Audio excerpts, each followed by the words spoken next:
We are ready now to put COVID-19 behind us. Of course, that's how we feel, but there's still a way to go yet.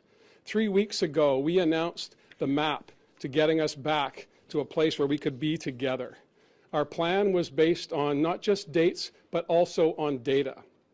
And we're moving forward confidently based on the numbers when it's safe to do so. That was what we said 3 weeks ago, and that's what we're here to announce today.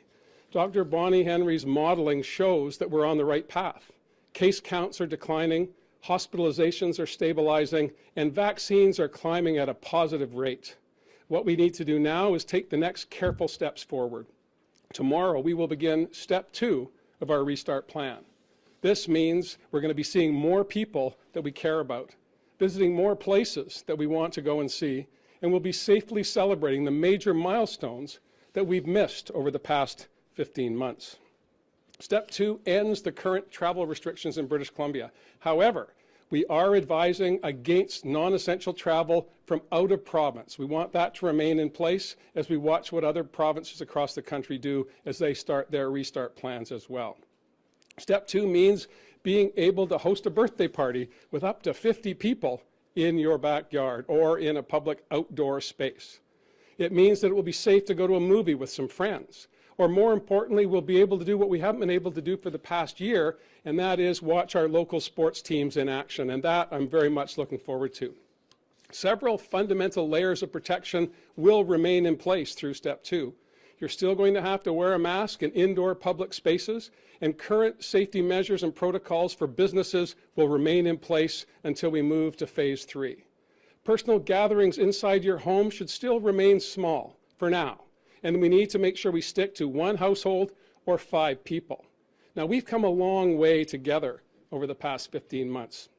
We've had some ups and we've had some downs. There have been some bumps along the way, to be sure, and many, many people have made extraordinary sacrifices.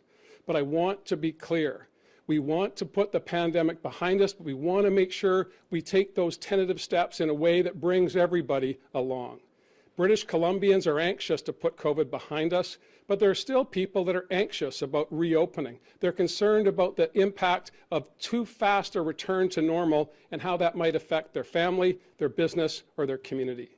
We believe we're on the right track. We've been following the data, we've been following the science from the beginning. That's why British Columbia has had such great success. But as we go forward, we need to remember that you need to get vaccinated.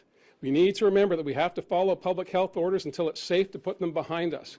And most importantly, when we reduce our social interactions, we reduce case counts. We reduce the transmissibility of COVID-19. We're on track to meet all of our milestones through the restart plan.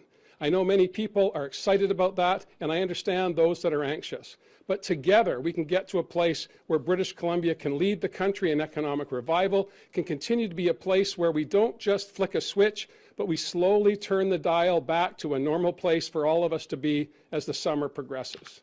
I know that all of you are anxious to hear from Dr. Henry about the events of the past number of days. As we've seen numbers drop, as we've seen the case counts reduced, hospitalizations reduced, and Minister Dix, I'm sure, will talk about the largest vaccination program in BC history, which is just going gangbusters. I'm very excited about that. British Columbians should be as well. So with that, I'll invite Dr. Henry to the microphone to continue with some of the more detailed aspects of moving to Step 2.